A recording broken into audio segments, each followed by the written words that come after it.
Hi everyone, this is my 2011 Toyota 4Runner with 192,000 miles on it. Runs great. Let me walk you through it. As I said a moment ago, this is my 2011 Toyota 4Runner. It currently has 192,000 miles on it, just over.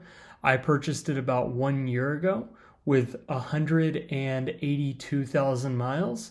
At the time of purchase, it had no significant issues, with exception to the suspension. The suspension was the original Trail Edition suspension that an individual had put spacer lift on. It dove anytime that you touched the brakes. It floored it back, and the 4Runner is not a fast car. It was highly unpleasant.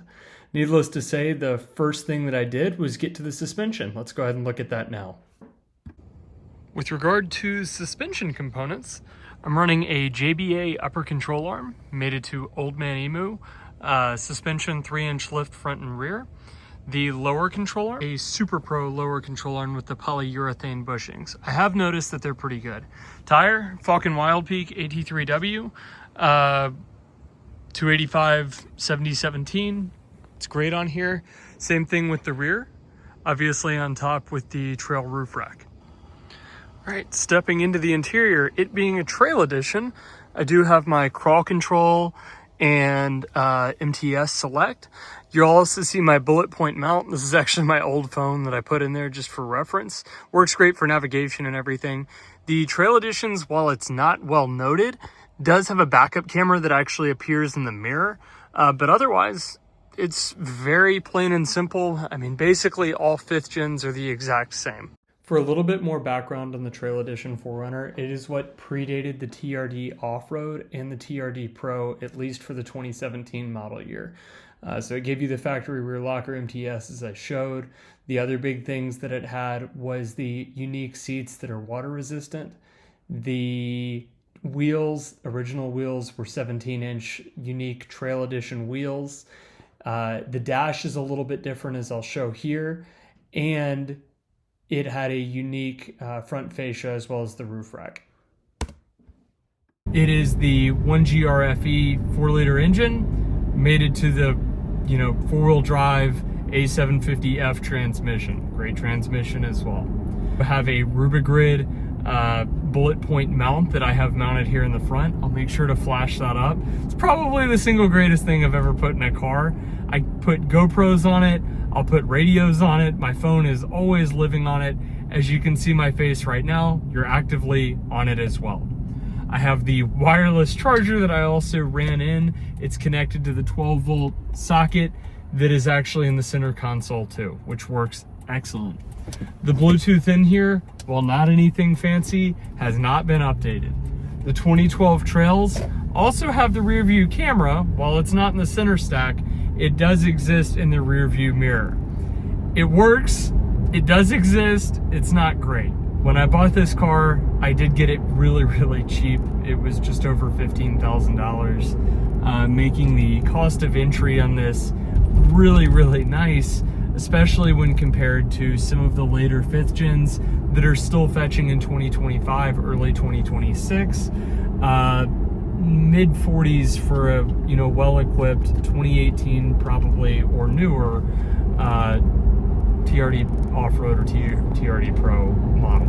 As for other things that the Trail has, I have the rear tray that slides out in the back.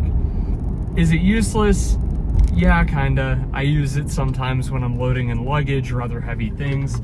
I have found that for camping purposes, specifically with coolers, it's great. I have the little switch here for party mode. Still can't really understand what it does. Maybe I have a blown speaker in the trunk when it's trying to push additional sound to the rear. It's not wonderful. As for the off-road adventures that I have taken this car on, I'll flash up a few of the pictures that I've done. It's done a couple of trips to North Georgia, as well as one up to Chattanooga. It handles those excellently. I had prior to this, my 200 series. Yes, it was an LX 570 that I converted. If anybody's ever interested in that, I can do a full breakdown of how I did it. The 200 series is too large for the trails. I really wanted a smaller vehicle. So I actually went back into a GX 470 that was beautifully built, but after owning that for a couple of had it for about a year, I decided, you know what, I'd rather have something a little bit newer. The 4-liter that's in these is really not that far off of the 4.7 that those have. I still am biased towards the 4.7, but I really do like the taller dash, the more, you know, updated kind of seating position and everything else that this car did bring. I would also like to cover how the driving dynamics are as far as being on these old man emus with the JBA uppers and the Super Pro lowers. Generally speaking, it's far less divey.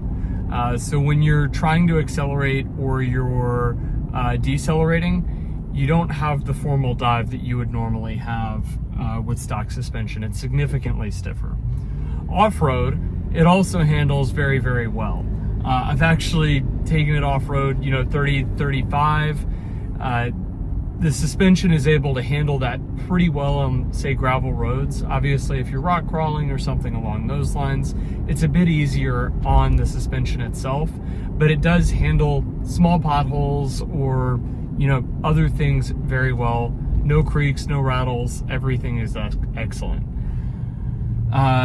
I do feel that the Super Pro lower control arms did add a significant amount of rigidity to kind of the handling dynamics, especially when you're pushing it, to the point that when I am up in the North Georgia mountains, I can be going on roads, you know, not in the way that I would the Miata, but faster than you would think a lifted, you know, top-heavy SUV would be, to the point where I have had traction control actually kick in and scare me pretty badly, because it just slams on the brakes as it thinks the car is about to slide out of control.